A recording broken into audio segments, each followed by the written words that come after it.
How does the Utah Utes defense match up with the Oregon State Beavers offense? We're talking about it on today's Locked On Utes.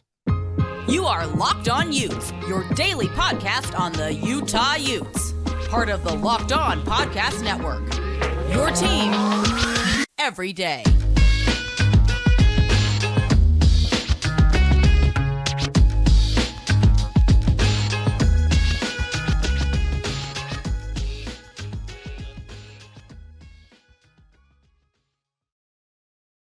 Hello, everyone, and thank you for making Locked On Utes your first listen every single day. We are available on all platforms, including YouTube and wherever you may get your podcast. This is your first time listening to our show. Make sure you guys like and subscribe. Love to interact with you guys in the comments. Today's episode is brought to you by Gametime. You can download the Gametime app, create an account, and use code LOCKEDONCollege for $20 off your first purchase. My name is JT Wistrcill, former intern inside the University of Utah Athletic Department. And on today's show, we're going to be talking about some of Kyle Whittingham's press conference quotes, what I think they truly mean. Not too much deciphering today, but still a little bit of deciphering of what I think Whitt is trying to say. Then we'll close out with talk about a couple of the Utes that earned weekly Pac-12 honors that were cool. It was cool to see. But got to start with previewing Utah versus Oregon State. Huge matchup of two top 20 teams. And yeah, that's right. Just because Oregon State lost, they were 14, didn't follow the top 20. They fell to 19th. And I think that's because all of the AP writers realize the talent this Beavers team has. This is the best team Utah's played. To me, I don't want to say by far because that's disrespectful to UCLA, because defensively, I think the Bruins are really good. And I do think if that game was like at UCLA, just like this game's at Oregon State, like that would have been much tougher for Utah. And obviously, if they probably played the same way offensively that they played at UCLA, they're probably not undefeated still to this point. If it was at UCLA, it's just more than likely just hard to win on the road with that poor of an offensive performance as the Utes had. And we're going to talk about that offensive performance a little bit more on today's show with some of the comments that Whit mentioned. But I really like this Beavers team. I really liked them going into the season. I watched the full game pretty much versus Oregon State now, or excuse me, versus Washington State, and they're nice. I'll just leave it that way. Talk about their offense too. This is a team that scored 35 points. And the reason they trail is they shot themselves in the foot. If there is one universal thing in college football, maybe not universal, but pretty common, I would at least say, teams tend to shoot themselves in the foot a lot more on the road than they do at home. You're much sharper at home where you don't deal with crowd noise and you don't travel, all that kind of stuff, versus when you're on the road, just once again, just on the road, hostile environment, new climate for some teams too, just like UCLA, just not playing well in the mountains. Most teams don't. Oregon State, I mean, their quarterback, this is the Clark Phillips game. He had three interceptions in this game, with one of those being a pick six. Like, this was a dominant show by Clark Phillips, and the Oregon State offense, you were just like, yeah, this team's a quarterback away from being really scary. And they got that quarterback in DJU. And overall, DJU, I thought, played really well in his game against Oregon State. I think he did a lot of nice things in that one. I think it was 35-38, and he put on just a really strong performance overall. So as talking about just this offense and kind of what I accept out of them, well, the number one thing they still do at a very high level is they still run the ball incredibly effectively. In that 38-35 loss, this is still a Beavers offense that had 242 yards on the ground. You had Martinez with 81 yards, who averaged 4.8 yards per carry. And then you had Fenwick, who had 11 carries for 101 yards. And even DJU had 9 for 61. They had 4 rushing touchdowns on the ground. DJU also had 1 through the air. He was 17 for 34, 198 yards. But as I mentioned, overall, he's clearly the best quarterback Utah's played to this point, and that is not a shot at Dante Moore in any regard. Once again, I think DJU is really good, and was a lot of the Clemson issues were blamed on DJU. Here's DJU winning and doing good things with Clemson. And you could be like, well, yeah, but they lost to Washington State last week. Washington State is now a top 15.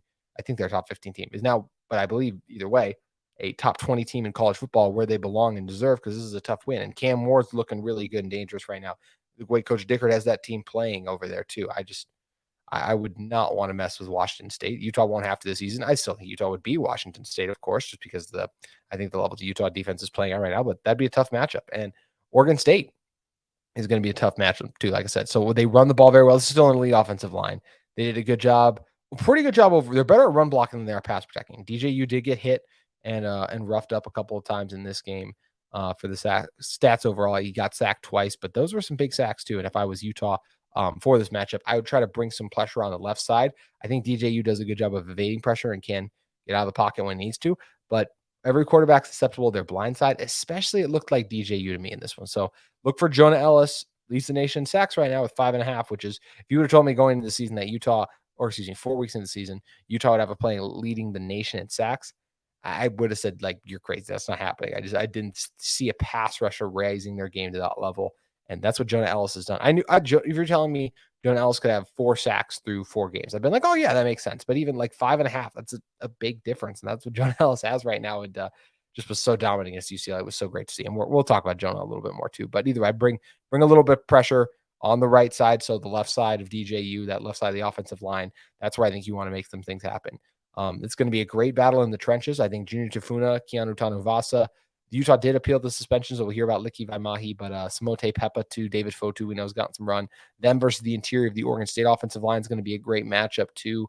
I am curious. A guy like Logan Fano, I think he's a better pass rusher than he's a run defender, at least right now in his game, because he does have that speed. So I'm curious how he's going to do if they run right at him. There were times earlier in the season, I think it was only a play or two, but I do remember like an offensive lineman driving him a couple yards down the field because when they get their hands on him, they're just not much stronger. Now, Logan's already gotten better. We saw the game he put out against UCLA. I think that'll be a good matchup running game wise. I want to see if the Oregon State offensive linemen they do run a stretch heavy scheme, are they going to be able to turn the corner on Fano, or is Fano going to respond and do a good job setting the edge too?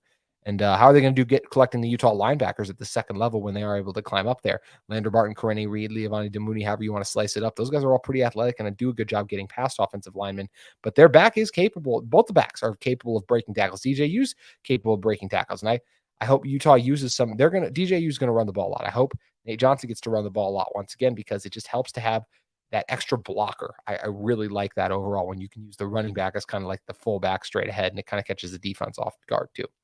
So I do like that. When DJU is comfortable, he can make throws. This is the game where I do want to see Utah's defense, because once or twice in each game, and it's just going to happen, right? You're going to give up big plays like that. But like when you're going against a quarterback to the talent caliber of DJU, can you consistently hold him in check? A guy who, once again, in last week's game, 198 yards, and could have nearly had even more than that too if they wasn't for their dominant success on the ground. He's capable of making plays with his arm, hitting his receivers in stride, finding them over the middle of the field. He can do that. Yeah, he'll miss a throw or two from time to time. He's not one of the 5 best quarterbacks in college football, but he might be a top 15 guy. I'm that high on him. For sure, top 20, if not top 15. I think DJU does a very good job, and I'm happy to see him succeeding. As I mentioned, I didn't like how many of Clemson's issues got thrown at him. I really like this Oregon State team. If outside of the Utah game, I'll be rooting for them in almost every other game, probably, because I really enjoy the brand that just Coach Smith has established there, the culture. I think they're a lot of fun. And playing, and just the home field advantage that Beavs fans have created as well. It's very challenging. This is going to Oregon State is the only true loss outside the Rose Bowl that the Cam Rising led 2021 Pac-12 championship team, right? Because the earlier games, Cam wasn't the starter for the entirety of this game. So the ones when Cam truly started, Pac-12 games, Utah didn't lose outside of their game to Oregon State. And this is going to be a tough one. You got a team that can run the ball. You got receivers that are capable of getting open. You got a quarterback who's capable of hitting them. Oregon State is capable of having those explosive plays over the top. Utah defensive backs are going to have to really be locked in. They'll be ready for those short routes, but where they usually get beat is on those deep routes. That's where we've seen a couple times now, is them get beat, at least in moments.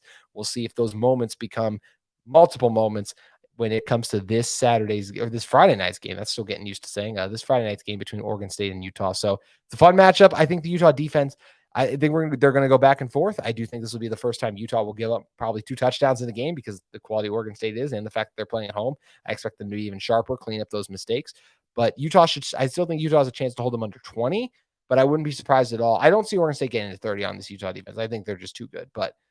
And I still like a lot of the matchups they have. I just think there's going to be times where Utah's going to win some of those matchups, and Oregon State's going to win some of those matchups. So either way, this is probably the side of the ball I'm looking most forward to as watching, is DJU versus this Utah defense and that ferocious rushing attack that the Beavers have. So we'll be talking more about this matchup all week long. On tomorrow's show, we're going to lead with the Oregon State defense taking on the Utah offense. That's going to be on tomorrow's Locked On Utes. But first, we're going to talk about Kyle Whittingham's thoughts, to say what he said to the media in our weekly edition of Whitt's Translator. That is going to be coming up next. But first, I want to talk to you guys about our friends at Gametime.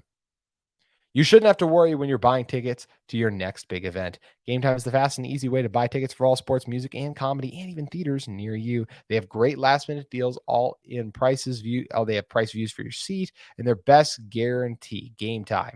They take the guesswork out of buying tickets. Those last-minute tickets, flash deals, zone deals, all great options to get in on. It's easy to find and buy tickets for every kind of event in your area. You can view your seats from the venue. So you have an accurate representation of, okay, if I buy this seat and I'm sitting here, what will my view look like? That's what Gametime can offer you. They also have that low price guarantee, and it's called the Gametime guarantee too. What that means is you'll always get the best price if you find tickets in the same section and row for less. Gametime will credit you 110% of the difference. So download the Gametime app, create an account, and use code LOCKEDONCollege for $20 off your first purchase. Terms do apply. Again, create an account and redeem code LOCKEDONCollege for $20 off. Download the Gametime app today. Last minute tickets, lowest price guaranteed. All righty, in a moment, we're going to be talking about Kyle Whittingham and his press conference and some of the interesting comments I thought. But first, not an ad read, just a shout out. Spencer McLaughlin, second segment, feeling a little bit, feeling a little dry tonight.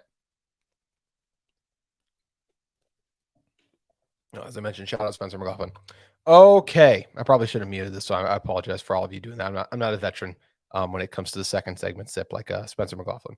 Either way, let's talk about Whit. Okay, Whit's translator. First thing he said our defense played outstanding. Nothing to translate there. I mean, that is just straight up like it. Even for a coach like Coach Whitt, I'm sure the defense nitpicked certain things about how they could be better here, how they could be better there, right? Like the defense played outstanding. Anyways, next quote, he said the offense didn't have a whole lot of success, and they said they're going to try to get things rectified. And he also just mentioned, he said Nate didn't play poorly. There was a lot of things going on offensively. He said it wasn't just the quarterback position. And he's absolutely right. This is what we talked about on Locked On Utes in yesterday's show. That did release a little later. So if some of you did miss that, I would encourage you checking out where I broke down the game film of Utah versus UCLA and what we learned about this team.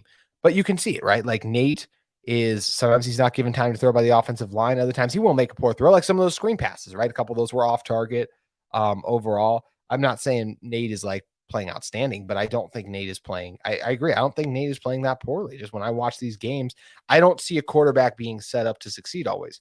He barely gets to throw the ball, doesn't get in a rhythm at all, and he's a lot of third and long throws. If Utah ran it well on second down and set up second and manageable, almost every time it was just another run rather than trying to run some bootlegs. I want to see Nate Johnson on the move more. That's something I hope to get to see more. I think there were a lot of things running Nate more in certain regards too. After he fumbled, they really went away from him rather than being like, we know that was a one-time thing and you can come back and do it again. And yes, I know he fumbled later on in the game, but I'm talking about when he knows he's going to be running in that kind of a situation like that. I just think showing that trust and building that confidence is a key thing too. And I don't think that Andy Ludwig and Utah did a good job of that. And I think they recognize that too, that if they want to beat Oregon State, they're going to need to not play to lose like they just did. And they were able to win by the hair on their chin, basically. So we'll see what Utah ends up coming out with. But yeah, this was not just the offensive struggles were not just on Nate Johnson. They were on, like I said, the offensive line, the play calling, and Nate. Those would be the three biggest reasons. I still think the skill position players executed and played pretty well. I just didn't think Utah did a good job maximizing their passing game. And Whit mentioned that you don't want to be one-dimensional. And he said that they know they kind of were a little bit on Saturday. So they're going to try to improve that going forward. And I hope they do, because I do think Nate Johnson's capable of making plays. I thought he made some of his best throws as a Ute throughout the UCLA game against the toughest defense he's ever played. So that gives me cause for encouragement that he could be able to go in and get it done for this Utah team against a really fierce and a really tough Oregon State team. That's obviously one of the best home field advantages in the Pac-12, not named Rice-Eccles Stadium. Coach Whitt also mentioned just what an asset the punt game is. Jack Bomeister just having an incredible season. One of the best starts of recent memory, at least from my recent memory, that a Utah punter has had. You guys can correct me in the comments if I'm wrong, but sometimes I do feel like that's why the coaches are okay with conservative play calling, because like, let's just run it 3 times, we'll kill some clock, and then we can just boom it to Bomeister, and he's going to down him inside the 15-yard line. It's just an awesome luxury to have, and I think the coaches really enjoy what he provides and what he brings, and I think in some ways they don't want to be they're not as aggressive because of the confidence they have in him. If they didn't have a great punter, I think they would be more, just like they didn't have a great kicker right today because Cole Becker was hurt. So you saw Utah going for 4th down in a couple more situations rather than if Becker was healthy, and Becker makes that first field goal that was missed anyway. So either way, I think it's great. The punting game is absolutely an asset, but it also needs to be used and just mixed in correct, like just not rely on it. Can always rely on it in terms of like, we can just run it here because our punter's going to kill it, because let's be honest, just throughout the season at some point, I'm sure Jack Bomeister is going to I cannot believe I'm like shank one is the word. Eventually it came to me. There you go. I eventually that's just going to happen. So that's where it's like, why not try to be aggressive and move the chains rather than just settling for punts there? So another thing I thought was interesting there too. And keeping it going, Coach Whitt brought up that he said the offensive line needs to be more dominant up front. We had a good O line, but a couple of the games we haven't been so good. He's trying to find more consistently up front, as he should be. This is something we've talked about. Every game you watch back, I can find plays where Keaton Bills gets beat, a Satao Laumea gets beat, a Spencer Fano, of course, gets beat. A Jaron Kump gets beat. And some of those guys more than others, right? Like Keaton got beat maybe once or twice. I'm like, okay, Keaton's good. Moko, at least what I watched, I didn't think he got beat a ton. But Jaron Kump did get beat multiple times. Spencer Fano got beat multiple times. And Latu, the UCLA D end, he gave Satao Laumea everything could handle and beat him a lot of times too. So there's three of the five offensive linemen that I just kind of mentioned and listed off that I didn't think played great games on Saturday. And you want, when your backup quarterback's in there, Nate Johnson, from what we've seen so far, is not a guy capable of putting this team on his back and getting the win, right? Like, he's capable of helping them get the win. It's exactly the same thing we talked about with Bryson Barnes, right? He is capable of being a cog in the system that helps Utah win games, right? Like, he helped Utah win on Saturday. He made a couple of nice throws. The Utah offensive line made a couple of nice blocks too, and receivers were able to get open at times. The running game got going at times, and at least they had Utah having one successful touchdown drive and another opportunity, killing a little bit more clock that helped them barely stretch out a win against UCLA. And once again, what was Nate in that game? He was a cog in the system. He was not the game MVP. He was not like, man, that was the Nate Johnson game right there. I guess the Baylor game would be the Nate Johnson game right now, but even that, right, it was only a drive. That's where I'm excited to see Nate going in the, if Nate gets the start against Oregon State, we have no idea with Cam Rising's availability until Pete Thamel himself puts it out there that Cam Rising's playing, and maybe not even that. Maybe I just need to see Cam out there. I'm not going to believe it. So if we see Nate Johnson out there, I'm excited. This is the kind of game where it's like, okay, some of the fan base was frustrated with the offense. Well, a lot of the fan base was frustrated with the lack of the offensive success. Here you have an opportunity here, Nate. You've been biding your time for the last year or so, and now you've gotten a couple opportunities under your belt. They're going to need you to play. Nate's probably going to have to play the best game of his career for Utah to win at Oregon State. And I don't think that's that crazy of a thing, because once again, what did he do against Baylor? He had a really good drive late in the game. His best game is probably against Weber State and an FCS team, even if they're a decent FCS team. So I'm excited for this opportunity that Nate has coming up on Friday. I think he has a chance to show that, hey, this is my job once Cam Rising leaves. Even if a Brandon Rose is able to get back and have a good spring again, even if Zach Wilson comes in and is hot, if Nate goes in and leads Utah to victory in a place that's as tough to win as Corvallis off a strong Nate Johnson performance, I think he would that'd be another step in solidifying himself as the leader for QB2 going into next season, which is what he currently, I think, odds-wise would be, at least if I was setting those odds overall. So either way, yeah, but this all started with a rant about the offensive line. They definitely need to be more dominant and find more consistently. Last thing, Coach Whitt did just talk a little bit more about Teo being a free safety. It just talks about how great it is to have one of Cole Bishop and Sione Vaki close to the box, because they are such stout tacklers. And in fact, in the game too, Vaki actually finished 9 tackles, 5 solo, 1 sack, 2 tackles for loss too. So we know Vaki provides that value and in the box, just like Cole Bishop does too. And Coach Whitt even said, like, Teo, still getting adjusted to being a corner, was a receiver in the past. He said next year he thinks he's going to be a safety full time, because he has that great speed and ability to play center field at a high level, long arms too, to break up passes. I don't think Whitt mentioned that, just something I really enjoy about Teo. And in his game in general, I love a defensive back with long arms, kind of like a Zemiah Vaughn a little bit, where it's like, okay, you can just knock the ball away and make plays that a lot of other corners can't make, because they don't have that wingspan. So I love Teo at safety. I think this is something Utah should continue to do, because one of Sione, Vaki, and Cole Bishop should always be close to the line.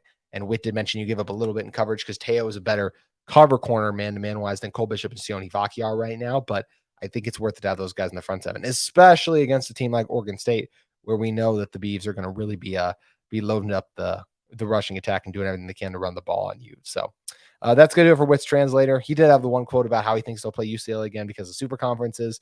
That is a conversation we can have talk a lot about in the offseason, because I know it's going to continue to run rampant as long as Whitt keeps making those comments too. And I agree with him, by the way, too. I will say that this is the one thing I'll say. And I still think we're headed for super conferences. That's no insider information or anything. That's just the gut feeling as well, just once this all started. So either way, We do have to talk about one more thing relating to, I mentioned the UCLA game a lot because the film, obviously, last time we saw Utah correlates to what we're going to potentially see from them on Saturday, even though there will be differences as there always are. We do have to talk about two Utes that were honored for their play in that dominant defensive performance Utah had against the Bruins. And we are going to be discussing what those Utah players were able to do in one moment. But first, I want to talk to you guys about our friends at Nutrafol. Missing the syrup for your pancakes or just ran out of your favorite coffee creamer with DoorDash grocery delivery?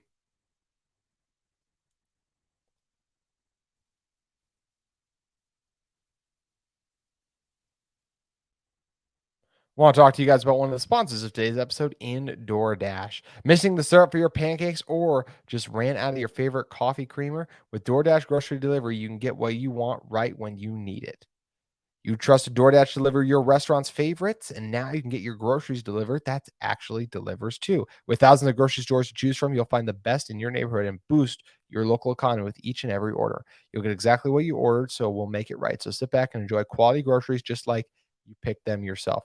Want even more value? You can save all of your groceries in favorite restaurants with a $0 delivery fee on all eligible orders with Dash Pass membership. With easy substitutions right in the app and best in class customer support, DoorDash delivers groceries exactly how you want it.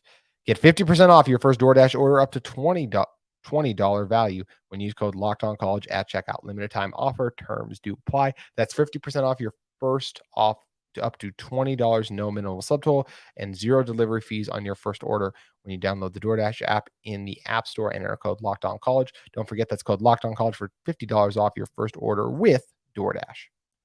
All right, to close this one out, let's talk about two Utes that earned Pac-12 Player of the Year, Pac-12 Player of the Week honors overall. First one, let's talk just Jonah Ellis. I mean, how could he have not earned this award, right? We talk about Jonah Ellis was the Pac-12 Defensive Lineman of the Week. Corey Reed was the Pac-12 Defensive Player of the Week. When you're talking about what Jonah Ellis is doing right now, leading the nation in sacks, just a devastating presence for this Utah defense off the edge. Led the team in tackles. 10 tackles, 5 solo, 3.5 sacks, 5 tackles for loss. I think he's 9th in tackles for loss too. But I talked about this on the show on Monday too. Jonah's just a force to be reckoned with when you're talking about the speed, the quick get off, the variety of moves, whether it's using his hands well, dip and rip, just knocking offensive linemen's hands down, getting into their chest, driving them back. He does a good job getting leverage. And of course, a devastating spin move that left the Bruins left tackle looking like he had his feet were glued to the ground basically because how quick Jonah was able to get around him. So he's got the bend too. Jonah's everything you want in a pass rusher. He's an elite run defender too, and he absolutely deserves his defensive lineman award. He was the best defensive player in the Pac-12 this week. I like that they gave him defensive lines. They can also, of course, honor Rene, but if you're just like, who was the best defender in the Pac-12 this week? I think you'd be hard pressed to find someone not named Jonah Ellis for the performance in the game. He had 3.5 sacks. That's impressive stuff. And I'm excited to see what Jonah continues to do as he's currently leading the nation sacks with 5.5. Once again, just incredible, awesome stuff for Jonah Ellis. But he wasn't the only unit honor. As I mentioned, Corey Reed got Defensive Player of the Week honors. Had that great pick 6 where he read Moore's eyes perfectly, capitalized on the freshman's inexperience and picked that one off, taking it the other way for 6. And just throughout the game, does a great job getting Utah in their positions, provides solid coverage and I think he deflected another ball too, maybe even 2 more. And just always flying around the field, making plays, a strong tackler in space, does a good job shooting through gaps to bring down ball carriers, and one of the leaders of this Utah defense. Loving the season that Corey Reed has had too, and this Utah defense just right now, it's like I said, on Saturday, it was one of the best defensive performances I've ever seen in person, just any sport of football, regardless. And it's full of so many elite playmakers. You know that Jonah Ellis, Corey Reed, this could be their first in multiple appearances. We know a lot more Utes are going to be popping up on it throughout the week as well. And it'd be awesome if some Utes were popping on it next week, because that would mean Utah defense had a great game against Oregon State. And it's going to be a great battle of top 20 teams for the second or top ranked teams. I guess last week was ranked teams. This week's top 20 teams. And we don't have to wait that long because this one's happening on Friday. So to continue to get prepped for the game, as I discussed, Oregon State's, no, it was Utah's offense versus the Oregon State defense. That's going to be on tomorrow's Locked On Utes, a preview, and we'll be doing other stuff relating to this matchup. We look forward to seeing you then, and thank you for supporting Locked On Utes.